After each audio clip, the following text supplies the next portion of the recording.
Olá querida, paz do Senhor Jesus. Tudo bem com você? Tudo bem com a família? Minha oração é para que sim, que Deus continue abençoando, que Deus continue te dando graça e vitória. Vamos juntos aqui em mais um comentário aqui do livro de Atos dos Apóstolos. Hoje vamos comentar aqui o capítulo 6. Tão maravilhoso capítulo 6, onde tem algumas coisas muito bacanas para nós aqui. Tem algumas revelações poderosíssimas para nós que eu quero compartilhar com você, para que a gente possa crescer juntos nisso daqui, para que a gente possa crescer junto nesse comentário, aprofundar um pouquinho. Por exemplo, a instituição dos diáconos, Estevão, o primeiro Marte. Nós vamos aprender um pouquinho sobre isso nesse dia e é muito bom ter você aí com a gente, tá bom? Que Deus te abençoe, que Deus te dê graça, te dê vitória. Vem com a gente, vamos comentar o capítulo 6 do livro de Atos dos Apóstolos. Já pega a tua Bíblia aí, né? Se você gosta de estar acompanhando, se você gosta de estar anotando também, pega a tua Bíblia, pega o teu caderno, pega o teu bloco de notas, o teu lápis, a tua caneta e vamos juntos aqui dando continuidade a essa jornada dessa série Crescendo com Atos dos Apóstolos. Se tiver você que está chegando hoje, é o primeiro vídeo que você está acompanhando aqui, para você entender o que nós estamos fazendo aqui, nós estamos indo capítulo por capítulo, comentando o livro de Atos dos Apóstolos, trazendo aqui um comentário acadêmico, trazendo aqui um comentário bastante prático também, algo prático para que a gente possa vivenciar tudo isso daqui para nós no dia a dia, entendendo o que é a igreja, entendendo o propósito da igreja, entendendo o propósito de Deus para a igreja, o que a igreja precisa ser, fazer, como a igreja precisa se mover. Esse é o nosso intuito aqui nesses comentários no livro de Atos dos Apóstolos, tá? Hoje, como eu falei, nós vamos no capítulo 6, temos já alguns vídeos aqui no nosso canal, tem uma playlist titulada Crescendo com Atos dos Apóstolos, onde nós fizemos uma introdução e viemos capítulo 1 e hoje chegando até o capítulo 6, tá bom? Então, antes da gente começar, deixa eu te pedir, se você ainda não é inscrito no canal, se inscreve no canal, deixa aí, ativa o sininho de notificações, melhor dizendo, se inscreve no canal, ativa o sininho de notificações para você receber os nossos conteúdos. Nós estamos sempre publicando aqui essa série Crescendo com Atos dos Apóstolos, nós estamos também sempre subindo aqui vídeos das pregações na nossa igreja, onde temos muitas mensagens aqui no nosso canal. Eu tenho certeza que Deus vai estar falando contigo, tenho certeza que Deus vai te abençoar e você será edificado, tá bom, querido? Então se inscreve no canal, ativa o sininho de notificações,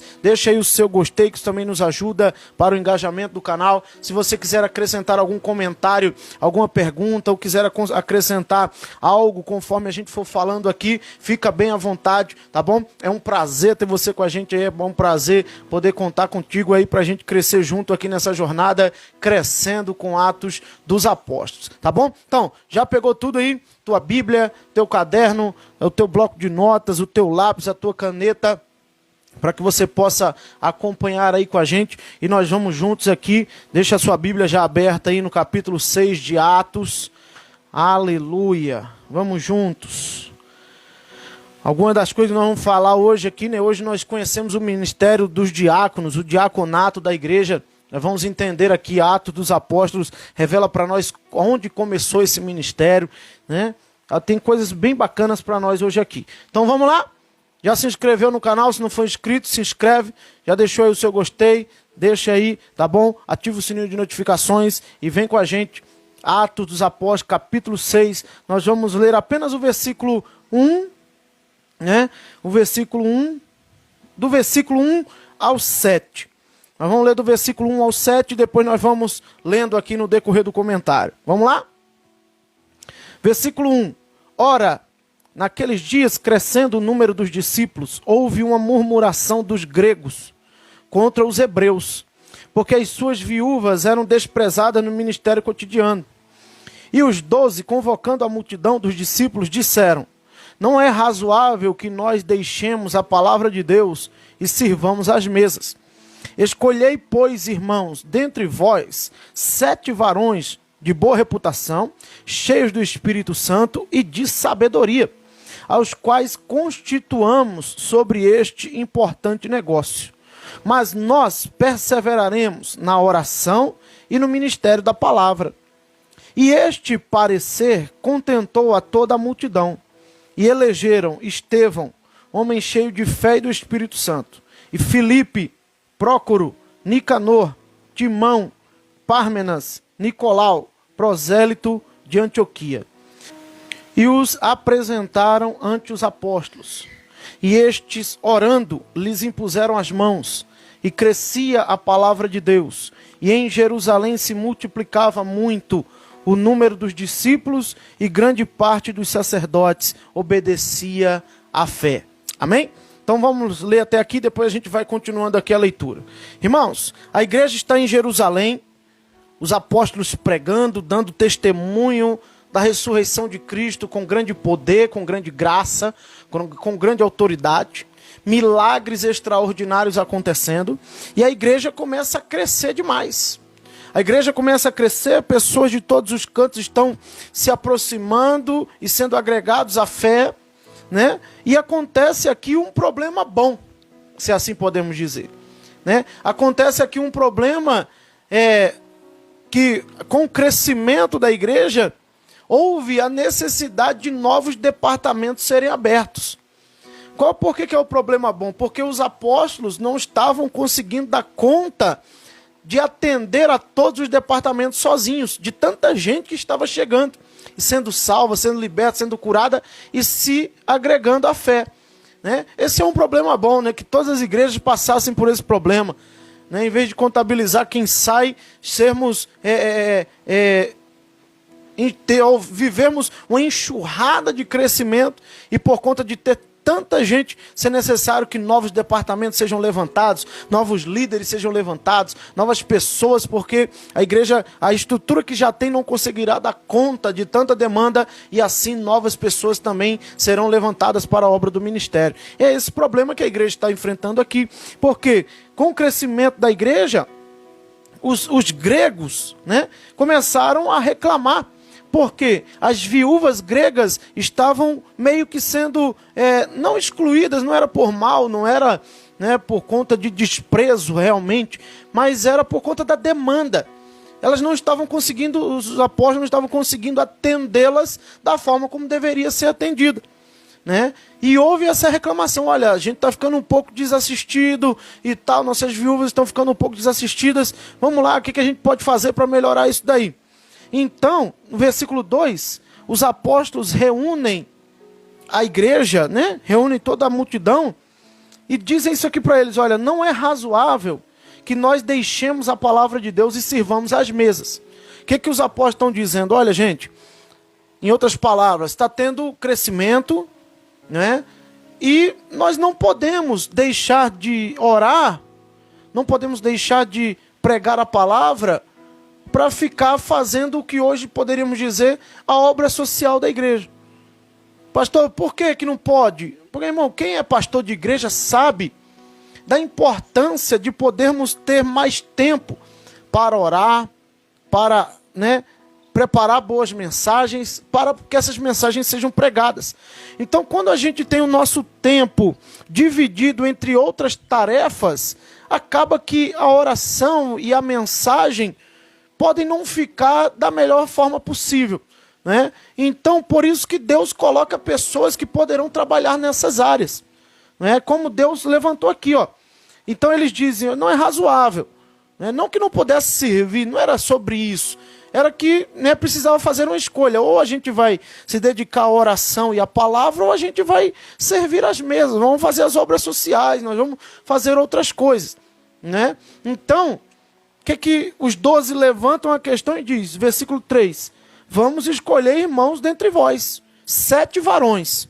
Vamos escolher aqui 7 pessoas para fazer esse tão importante trabalho, como eles dizem aqui, ó, final do versículo 3, aos quais constituamos sobre este importante negócio, né? É claro que é importantíssimo a obra social, mas se quando for colocar numa balança para quem é pastor de igreja, se tem pessoas que podem fazer a obra social, é melhor que outras pessoas façam do que nós que somos pastores de igreja. Nós temos outras preocupações, temos preocupação com a intercessão, com a palavra. Para quem é pastor de igreja entende o que eu estou falando, né? Então, vamos escolher 7 homens aqui dentro da igreja, para que a gente possa levantar eles, para que eles possam exercer esse importante ministério, né? A obra social da igreja é importantíssima.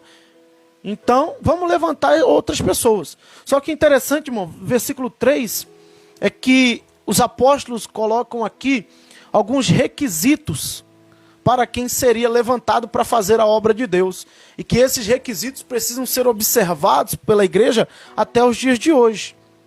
Primeiro, versículo 3, acompanha comigo aí. Escolhei, pois, irmãos, dentre vós, 7 varões de boa reputação. Então, queridos, para a gente fazer a obra de Deus, nós precisamos ter boa reputação. Nada pode nos desabonar. Mediante a igreja, mediante a cidade, nada pode nos desabonar. Entende? É por isso que houve essa preocupação. Esse requisito foi colocado pelos apóstolos de dizer, vamos escolher 7 homens, mas 7 pessoas que tenham boa reputação. Né? Porque a boa reputação, ela abre portas. A boa reputação é o que nos sustenta num ministério. A gente pode ter muito talento, a gente pode ter muita capacidade, mas se não tivermos uma boa reputação, o nosso ministério será censurado. Então nós precisamos nos preocupar com a nossa imagem. Eu já falei isso para alguns obreiros lá da nossa igreja, que vou fazer aqui uma comparação. Você, por exemplo, tem as pessoas que estão na mídia, as pessoas famosas. A vida dessas pessoas é uma vida pública, correto? Você acompanha, tem programas que estão sempre falando dessas pessoas. Seja as coisas boas ou as coisas ruins que essas pessoas estão fazendo. Né?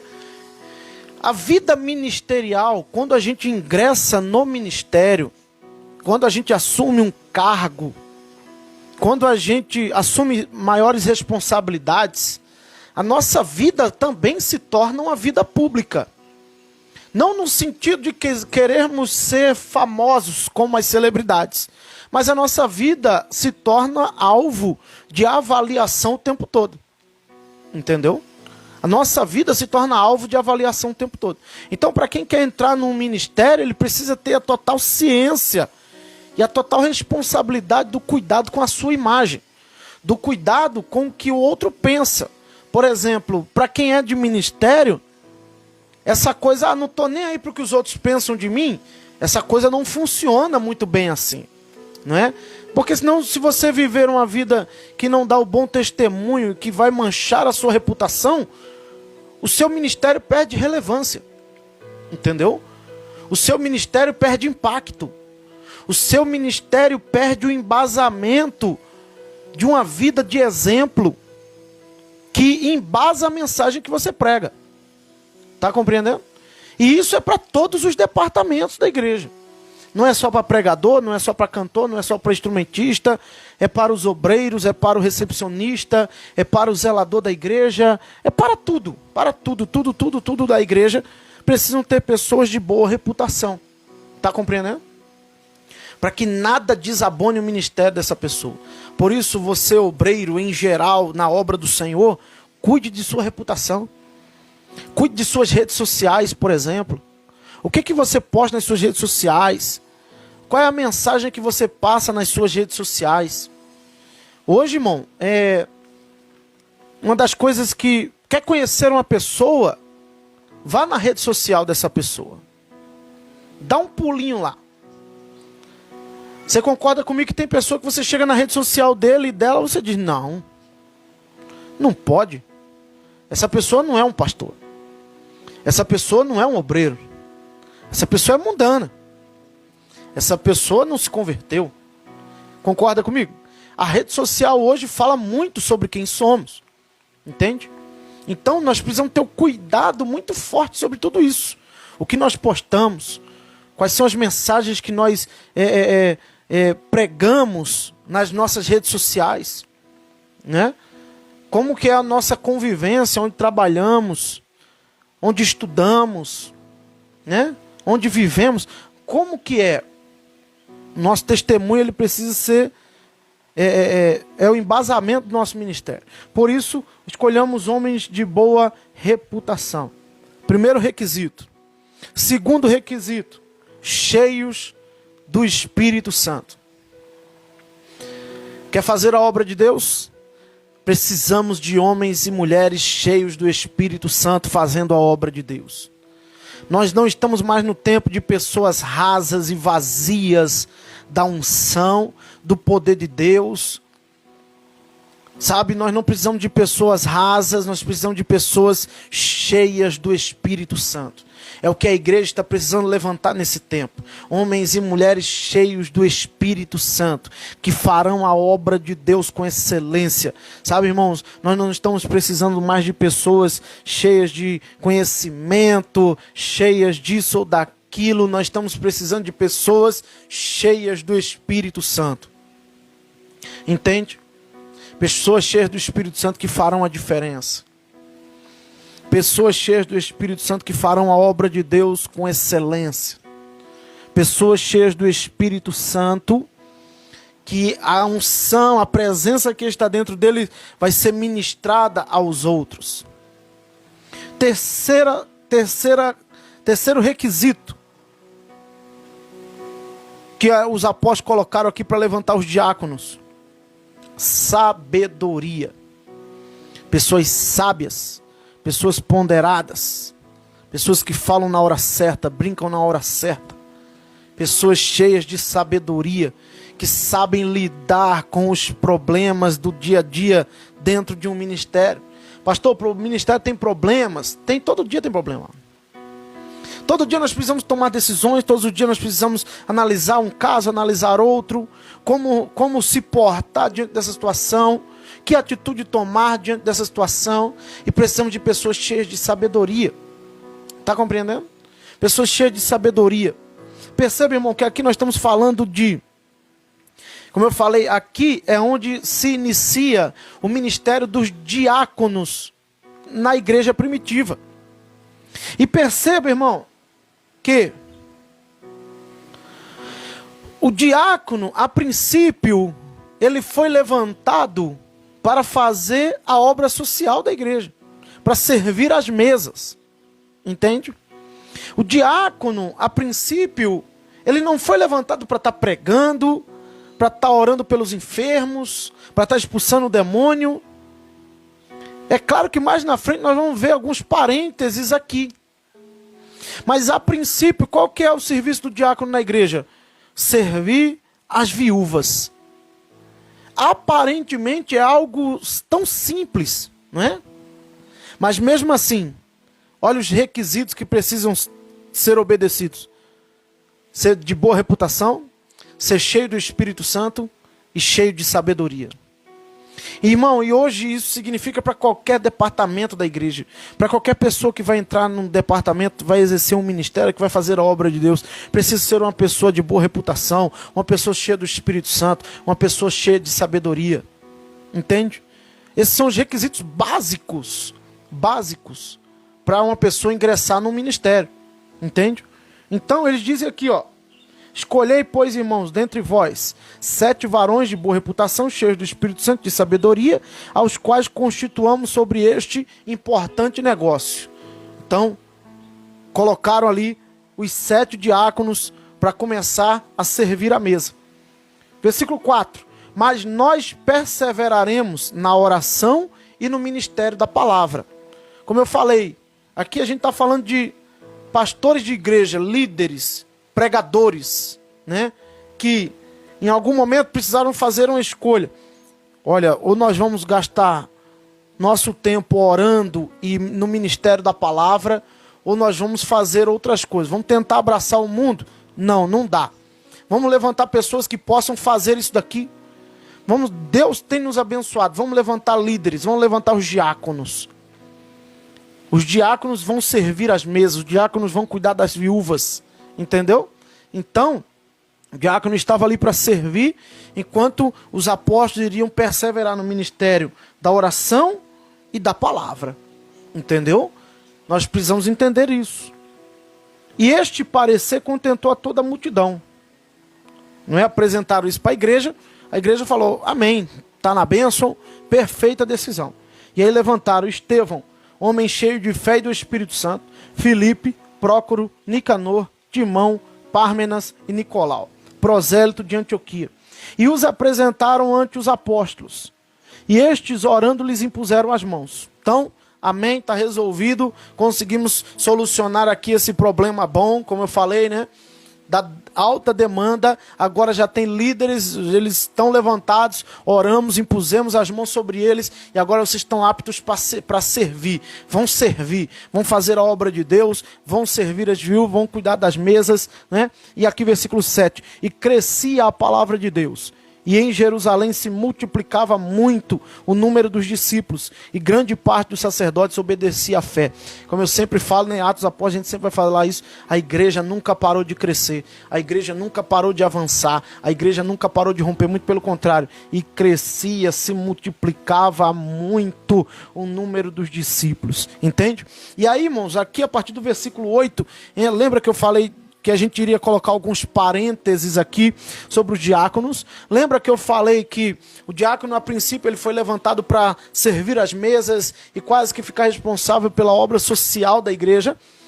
Aparentemente não tinha a missão de estar pregando, de estar orando pelos enfermos, né? Expulsando demônio. Não, tinha que servir as viúvas, servir as mesas. Só que, irmão, a gente encontra aqui um parênteses. Porque o primeiro homem que foi falado aqui, que foi levantado como um diácono, e elegeram Estevão, homem cheio de fé e do Espírito Santo. Estevão, irmão, a história de Estevão é uma dessas histórias que nós podemos colocar um parênteses aqui para um comentário bem profundo. Lembra a função dos diáconos? Servir a mesa, servir as viúvas.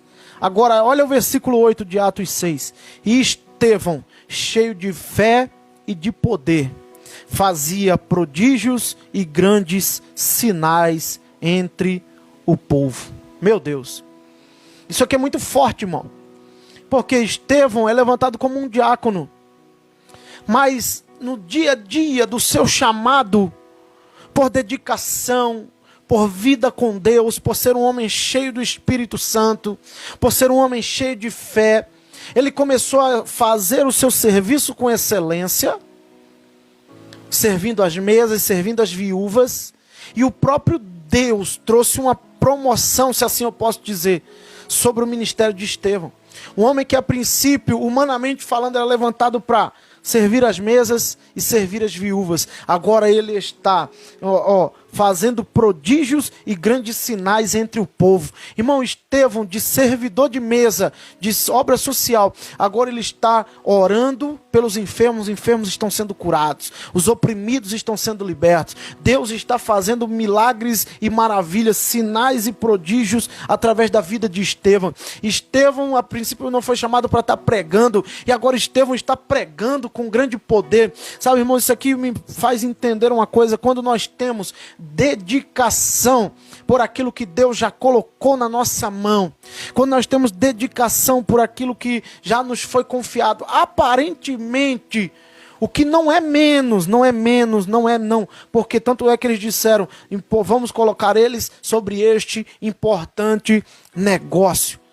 Aparentemente, servir as mesas, servir as viúvas era inferior a estar pregando, a estar orando e os enfermos serem curados, os oprimidos serem libertos. Aparentemente, a gente sabe que diante de Deus, irmão, é a mesma coisa, entende?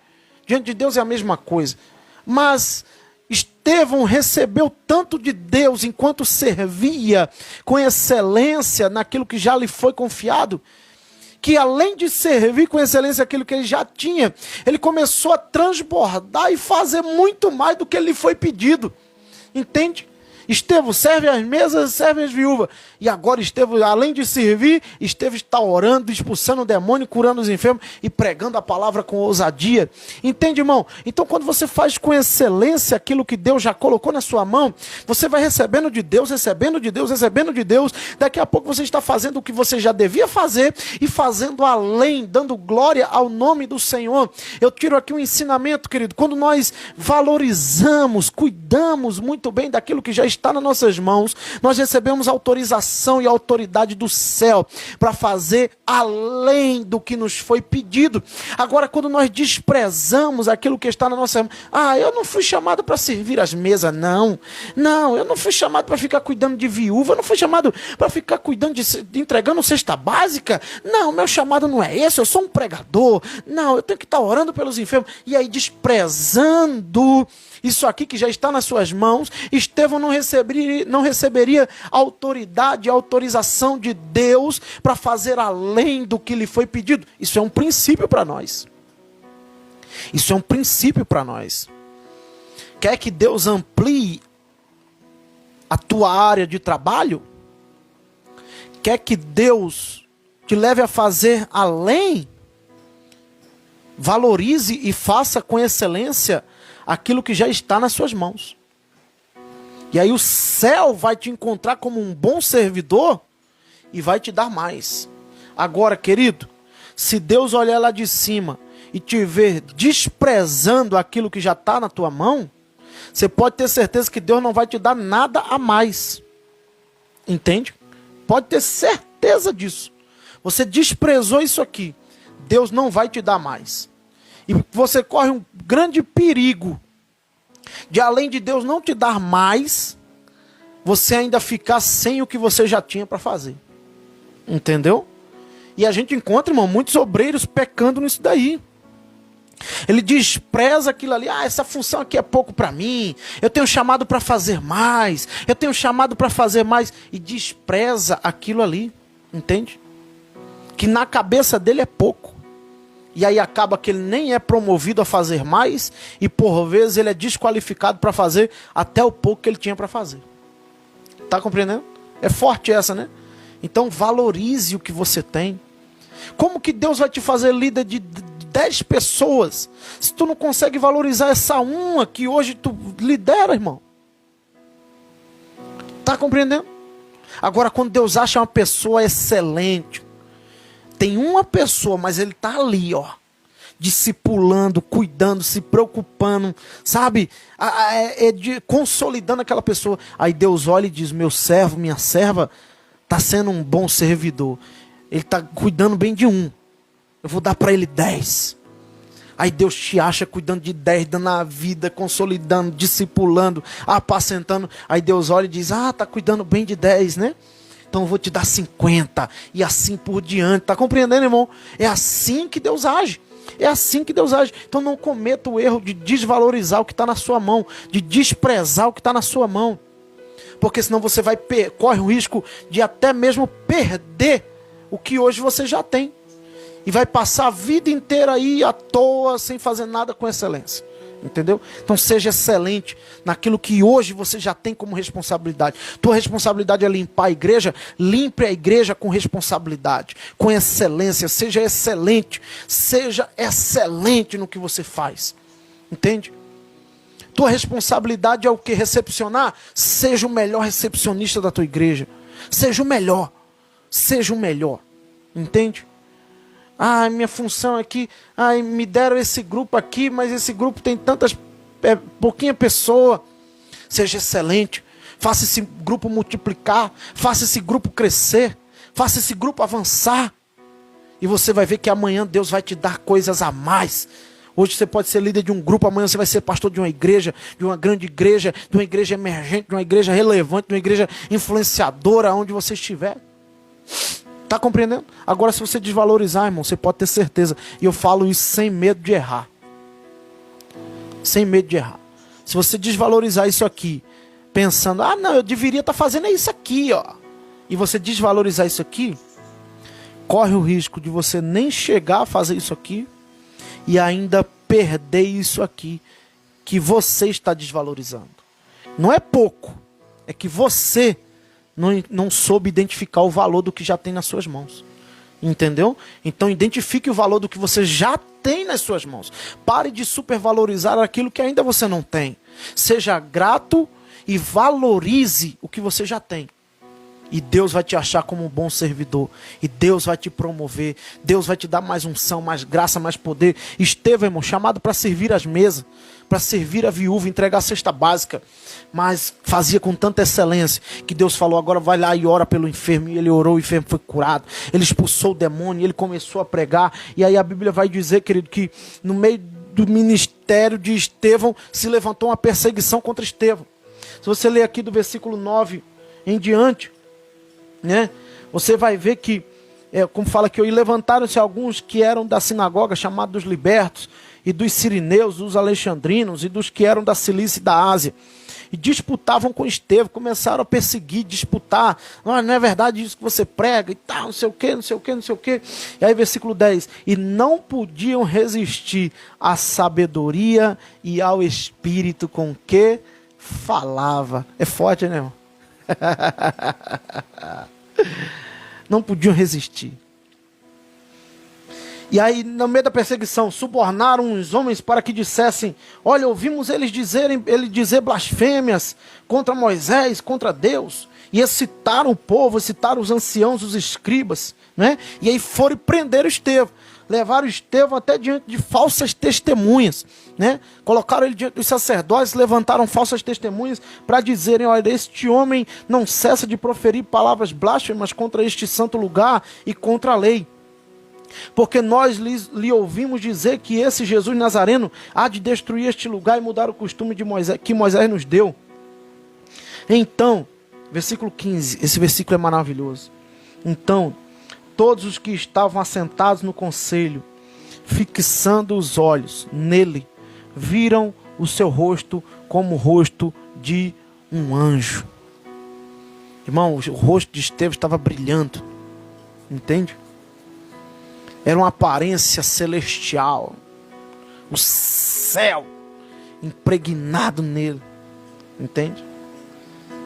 E aí, eles estão ali julgando Estevão, levantaram falsas testemunhas para dizer coisas que Estevão não disse. E aí, entramos no capítulo 7. E Estevão, no versículo 2, começa uma pregação. E ele começa lá em Abraão. Ele vem de Abraão, vem de Isaac, vem de Jacó, vem para José, né? Fala dos profetas. E ele vem pregando e falando e anunciando tudo o que desde Abraão já vinha sendo ensinado a respeito de Jesus. E ele vem anunciando, e ele vem falando. E eles dizem, olha, e ele em outras palavras ele diz: vocês nunca receberam a palavra que Deus falou com vocês. Ele está pregando para os sacerdotes, confrontando os sacerdotes. Desde Abraão, Cristo é anunciado. E vocês nunca entenderam. Vocês nunca abriram o coração. Tanto é que no versículo 51, ele diz assim, ó: homens de dura cerviz e incircuncisos de coração e ouvido, vocês sempre resistiram ao Espírito Santo. Assim, vocês são como os vossos pais. 52. A qual dos profetas não perseguiram vossos pais? Ó, Estevão está confrontando. Até mataram os que anteriormente anunciaram a vinda do justo, do qual vocês agora fostes traidores e homicidas. Entendeu? Então Estevão está pregando e anunciando: olha, sempre foi falado de Jesus. Sempre foi, Abraão falou. Sempre, porque todas essas histórias do Velho Testamento são uma sombra que anunciam a Cristo, né? E ele está dizendo: olha, vocês nunca quiseram ouvir, vocês sempre foram homens de dura cerviz, de coração endurecido, de ouvido fechado. Vocês nunca quiseram. E agora, o que eles anunciaram veio, que é o justo, do qual vocês foram traidores e homicidas. Vocês traíram o justo, vocês mataram ele.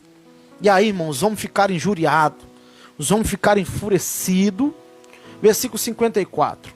E ouvindo eles isto, enfureciam-se em seu coração e rangiam os dentes contra ele. Olha que raiva, irmão. Quanta raiva, né, que estavam do pregador. Mas Estevão não parava de pregar. A coragem de Estevão é demais, irmão. Estevão é um herói da fé, o primeiro mártir da igreja após Jesus. O primeiro homem a morrer pela fé após Jesus foi Estevão. Entendeu?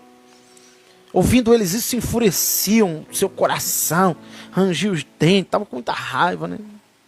Mas ele, cheio do Espírito Santo, versículo 55. Mas ele, estando cheio do Espírito Santo e fixando os olhos no céu, viu a glória de Deus e Jesus que estava à direita de Deus. E disse: eis que vejo os céus abertos e o Filho do Homem que está em pé à mão direita de Deus. Aleluia!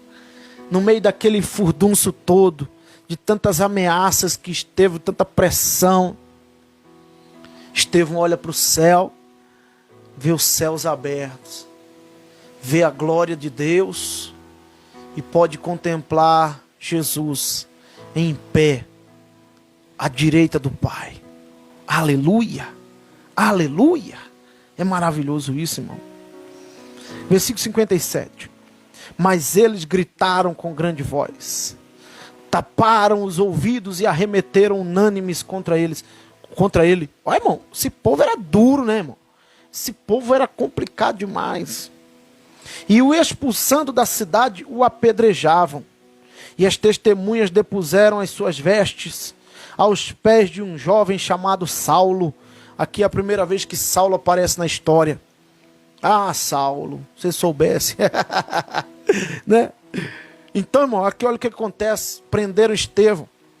E agora, enfurecidos, levaram Estevão para fora da cidade e começaram a apedrejá-lo.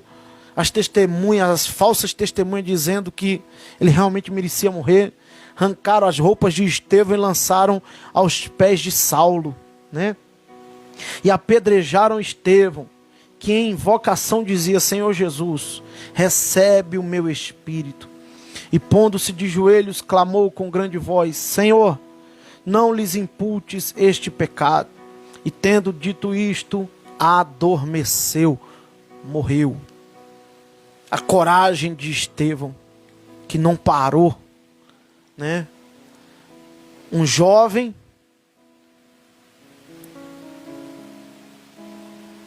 cheio de sabedoria, cheio do Espírito Santo, com boa reputação, um homem cheio de fé,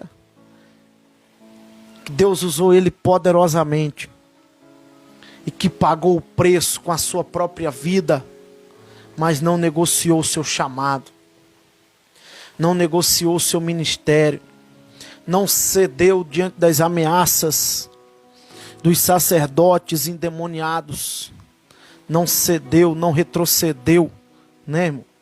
Estevão é um exemplo de uma pessoa que nós precisamos imitar, assim como imitamos a Cristo, entende? Porque a atitude de Estevão é a mesma atitude de Cristo, entende? E quando nós encontramos homens e mulheres tão parecidos com Jesus, nós precisamos imitar as atitudes dessas pessoas. Estevão é um desses homens, que pode sim ser considerado como um grande exemplo para nós. Pesquise mais sobre Estevão, estude mais sobre Estevão, e você vai aprender mais sobre o primeiro mártir da igreja. Um homem que foi levantado para ser diácono, não menosprezando o serviço do diácono, porque hoje em dia, irmão, a igreja vai se adaptando à sua realidade contemporânea, e um diácono hoje, ele não propriamente fica somente responsável pelas obras sociais, por servir. Eu conheço diáconos, irmão, que são pregadores excelentes da palavra de Deus, assim como Estevão foi. Eu conheço diáconos hoje que, de repente, são até dirigentes de igreja, entende? Dependendo do mover ali, da necessidade. Está compreendendo? Então, querido, seja excelente no seu chamado. Estevão nos ensina isso. Seja excelente. Valorize o que está nas suas mãos. Não despreze nunca o seu chamado. Nunca despreze a sua função. Ah, pastor, mas eu acho que eu posso fazer mais. Mas seja fiel ao que já está nas suas mãos. Não desvalorize o que está nas suas mãos, olhando para o que você ainda nem tem. O ser humano ele é um pouco inclinado para isso, entende? Se a gente não vigiar, por exemplo, até mesmo com Deus, a gente mais pede coisas a Deus e reclama por coisas que ainda não temos, do que agradecemos pelas coisas que já temos. Entendeu? Isso é ingratidão, né? Isso é insatisfação, tá sempre insatisfeito, tá sempre reclamando, tá sempre chato, né? Então valorize o que está na sua mão, seja excelente com o que está na sua mão, seja o melhor dentro da sua função, seja o melhor dentro da sua função. Eu quero te encorajar a isso, seja o melhor dentro da sua função, faça a sua função como ninguém jamais fez. Sabe? Não é comparando com o outro, competindo com o outro, vou fazer isso aqui porque eu quero ser melhor do que o outro. Não, seja melhor do que você mesmo. A sua competição é com você mesmo. Entende? Eu vou ser melhor. Ontem eu fiz assim, mas hoje eu posso fazer melhor do que eu fiz ontem. Sabe? Ontem eu fiz e eu percebi que isso não ficou tão bem feito. Então hoje eu vou fazer isso bem feito. Tá entendendo? Não quer comparando com o outro, irmão. Não faça isso também, não cometa esse erro. Entende? E você será achado como bom servidor. E Deus vai poder te confiar muito mais. Está compreendendo? Então recebe esse comentário no seu coração. Se inscreve aí no nosso canal. Tá bom? Se inscreve no canal para você acompanhar todos os comentários. Para você seguir com a gente aqui essa jornada. Estudando Atos dos Apóstolos. Crescendo com Atos dos Apóstolos. Se é o primeiro vídeo que você está vendo hoje, vai aí, quando você tiver um tempo, entra aí na playlist Crescendo com Atos dos Apóstolos. Temos a introdução e temos até aqui, do capítulo 1 até aqui onde chegamos hoje. Já em alguns vídeos aí, eu tenho certeza que Deus vai estar falando contigo. Então se inscreve, ativa os sininhos aí para você receber as nossas notificações, tá bom? Em nome de Jesus. Deixa o seu gostei. Todos vocês que visualizarem esse vídeo, deixem o seu gostei. Isso nos ajuda para o engajamento aí do canal. Se você tiver algum comentário, quiser acrescentar algo ou quiser perguntar algo, fica muito à vontade, tá bom? Em nome do Senhor Jesus, que Deus te abençoe, que Deus abençoe a tua vida, abençoe a tua casa, em nome de Jesus. E é muito bom ter você aí com a gente. E vamos juntos, continuando aqui, porque vem muita coisa boa por aí, tá bom? Que Deus te abençoe.